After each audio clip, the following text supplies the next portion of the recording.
अगर अगर वरुण सिंह महाराष्ट्र के भूमि पुत्र हैं, वो बीजेपी के प्रवक्ता तो महाराष्ट्र के नहीं है इसलिए नहीं कहता हूं, अगर ये महाराष्ट्र के भूमि पुत्र हैं वरुण सिंह, तो क्या इनको महाराष्ट्र की जीडीपी की फिक्र नहीं है जो 15.2 से लेकर के 13% पर आ गई है? मैं बताता हूँ क्यों आई 13%। गुजरात की जीडीपी जो बढ़ी है 7.5 से 8.1, आप उसके 14,000 करोड़ रुपए आप लोगों ने नहीं, हम फिर मुद्दे से भटक जाएंगे। देखिए यही होता है कि हम कहीं से शुरू करते हैं और हम कहीं जाकर के खत्म करते हैं।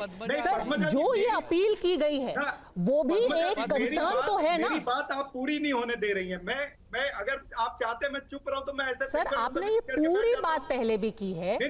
आपने किसानों की बात की, आपने नौजवानों की बात की, पर आज जो हम मुद्दा डिस्कस कर रहे हैं उसमें एक मैं ये एक्सपेक्टेशन तो रख सकती हूं ना कि कोई भी पार्टी हो, सिर्फ आप ही नहीं, शिवसेना हो, एनसीपी हो, अजीत पवार हो, भारतीय जनता पार्टी हो, सब कहेंगे कि किसी को धमकाना, वोटर का बॉयकॉट करना हमारे देश के संविधान के खिलाफ जाता है। जवाब देने दीजिए।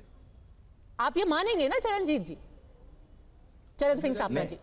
आपने चरणजीत सप्रा को पूछ लिया कि वो बाला साहब ठाकरे का हिंदुत्व सपोर्ट करते हैं क्या? बिल्कुल बोलने दूंगी सर, मंच आपका है। हाँ, तो ये बाकी के रिकॉर्ड बंद करेंगे आप? बिल्कुल। हाँ, तो सुनिए पद्मजा जी, अगर महाराष्ट्र का अगर आपको भी इतिहास नहीं पता तो आप भी सीख लीजिए। ये शिव छत्रपति की भूमि है, शाहू फुले अंबेडकर की भूमि है। शिव छत्रपति की सेना के अंदर 60,000 मुसलमान थे, 13 कमांडर मुसलमान थे। शिव छत्रपति ने कभी इस तरह की विभाजनकारी राजनीति नहीं की। तो वही तो बोल रहे हैं, यहाँ पर बैठ करके इस तरह की बातें करते हैं। ये चाहते हैं कि महाराष्ट्र के अंदर किसको बदतमीज कहा? सज्जाद नोमानी को कि हमको? जनता पार्टी का काम आसान हो जाए। आपने बदतमीज किसको कहा? सप्रा जी, देवेंद्र फडणवीस को, देवेंद्र फडणवीस, शिवाजी महाराज का देवेंद्र फडणवीस। अरे वरुण सिंह जवाब दे, वरुण सिंह जवाब। मैं देता हूँ ना जवाब, मैं देता हूँ। बोल रहे हैं एक एक करके मुख्यमंत्री वोट जिहाद बोल रहे हैं, वोट जिहाद। पद्मजा जी, पर सज्जाद बाबा साहब अम्बेडकर की स्मारक क्यों नहीं बनी? वरुण सिंह जवाब देना फिर। बाबा साहब अम्बेडकर की स्मारक। एक चीज आपने जो बोला उसके बाद सिद्धार्थ यादव जवाब देंगे, देवेंद्र फडणवीस पे वो जवाब देंगे। आपने एक चीज बोली कि ये लोग फूले और शिवाजी की धरती पर नफरत फैला रहे हैं। आप किसका जिक्र कर रहे थे? कौन नफरत फैला रहा है? सज्जाद नोमानी? मैं भी वही कह रहा हूँ, सज्जाद नोमानी नफरत फैला रहे हैं। आप किसको कह रहे हो? चरणजीत जी, देवेंद्र फडणवीस, देवेंद्र फडणवीस।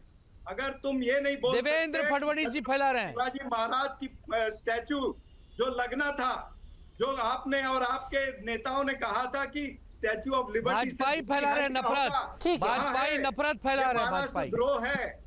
ठीक है सर, ये थोड़ा सा इस सज्जाद नोमानी के मुद्दे पे थोड़ा सा फिर से गोल हो गए, पर दोनों शिवसेना और कांग्रेस का यही इल्जाम है सिद्धार्थ यादव कि एक ही सिक्के के दो पहलू हैं। देवेंद्र फडणवीस जो कि इसे धर्म युद्ध और वोट जिहाद करार देते हैं, और सज्जाद नोमानी फिक्स्ड मैच है, वो बोलेंगे फिर वो बोलेंगे, वो बोलेंगे फिर वो बोलेंगे।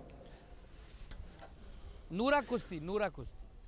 देखिए पद्मजा जी, मैं किसी के बीच में नहीं बोला था और मैं आग्रह करूंगा कि सब लोग मेरी भी बात को, मैं 30 सेकंड 1 मिनट में अपनी बात पूरी कर दूंगा। इनको अगर डेवलपमेंट पे बात करनी है तो एक बहस तुरंत जब आप कहेंगी तब हम कर सकते हैं। किसने अटल सेतु बनाया, किसने कोस्टल रोड बनाई, किसने मुंबई मेट्रो बनाया, सोलापुर मेट्रो बनाया, पुणे मेट्रो बनाया, किसने 11 वंदे भारत ट्रेनें दी, किसने सबसे ज्यादा बजट में महाराष्ट्र को दिया, लंबी लिस्ट है। और 2.5 साल में किसने प्रोजेक्ट्स को सस्पेंडेड रखा था, उस पर बहस हो सकती है। पर मैं आपसे 10 सेकंड लेकर के एक सिचुएशन सपोज करने के लिए कहता हूं पद्मजा जी। एक सिचुएशन ऐसी है, और अभी चरण सिंह जी आप भी सुनिएगा, आप जवाब दीजिएगा। एक सिचुएशन ऐसी है, अगर किसी एक हिंदू संगठन ने अपनी ऐसी मांगे रखी होती कि 1,000 करोड़ उनको दिया जाए, हिंदुओं को ज्यादा भर्ती किया जाए, हिंदुओं को जो दंगों में आरोपी हैं 2012 से 24 उनको रिहा किया जाए, वो हम आप ऐसा करिए और हम भाजपा का साथ देते हैं, और जो हिंदू भाजपा का साथ नहीं देगा उसका हम बहिष्कार करेंगे, उसका दाना पानी बंद कर देंगे। ये सारे टीवी स्क्रीन से बाहर निकलकर आ चुके होते हमारा गला घोटने के लिए। क्या आप उनके खिलाफ कैसे नहीं बोल रहे? आपने उनके खिलाफ उनका समर्थन कैसे एक्सेप्ट कर लिया? आप कैसे चुप हैं? आपने लोकतंत्र की हत्या कर दी, आपने संविधान की हत्या कर दी, इस देश का संविधान तार तार कर दिया। आप चुनावों को फ्री एंड फेयर नहीं कराने दे रहे, और यही दूसरी तरफ हो रहा है। तो आपसे प्रश्न ना पूछा जाए तब आपको देवेंद्र फडणवीस जी याद आ रहे हैं, वो बोलेंगे और इसका जवाब ना दिया जाए।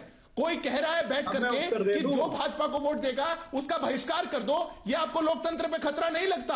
आपको नहीं लग रहा कि ये लोकतांत्रिक प्रक्रिया के लिए ठीक नहीं है? इसमें संविधान आपको आहत होता हुआ नहीं दिखता। कमाल बात है। पर लोकतंत्र में खतरा तब नहीं होता जब एक लोकतांत्रिक प्रक्रिया आप को, लोग इस सच्चाई में नहीं देखना चाहते खुद को। एक चुनाव को धर्म युद्ध का नाम दे दिया जाए। धर्म और चुनाव, जब आपने चुनाव को ही धर्म युद्ध बना दिया तो क्या ये अलोकतांत्रिक नहीं है? आप ही का सवाल पूछ रही हूँ आनंद जी, जवाब देने दीजिए ना। सिद्धार्थ यादव, क्या चुनाव धर्म युद्ध है या लोकतंत्र का युद्ध है, लोकतंत्र का पर्व है? पद्मजा जी, लोकतंत्र के पर्व में लोकतंत्र का प्रयोग करना, सबको अपने मत का प्रयोग करना और किसी के इन्फ्लुएंस में ना आना, यह हर मताधिकार करने वाले व्यक्ति का अधिकार होता है। कोई झारखंड में बोलेगा कि घुसपैठियों के साथ खड़े हैं, घुसपैठियों की कोई दिक्कत नहीं है। कोई महाराष्ट्र में बोलेगा कि 2012 से 24 तक मुसलमान दंगाइयों को छोड़ दो, तो धर्म नहीं बोला जाएगा। क्या बोले इसको बताइए? जो शब्द ये लोग कहेंगे, आनंद दुबे और चरण सिंह सापरा, हम वो बोल देंगे। एक मौलाना टीवी पे बैठ करके, सभा को बुला करके, जलसों में जाकर के वो कहता है कि एक धर्म एक पार्टी को वोट दे, महाविकास अघाड़ी को दे। लिस्ट निकाल दी कैंडिडेट्स की, 266 कैंडिडेट्स की लिस्ट निकाल करके उन्होंने कहा इनको वोट दिया जाएगा, एक धर्म के लोग मिलकर के वोट देंगे। हम क्या शब्द प्रयोग करें? जो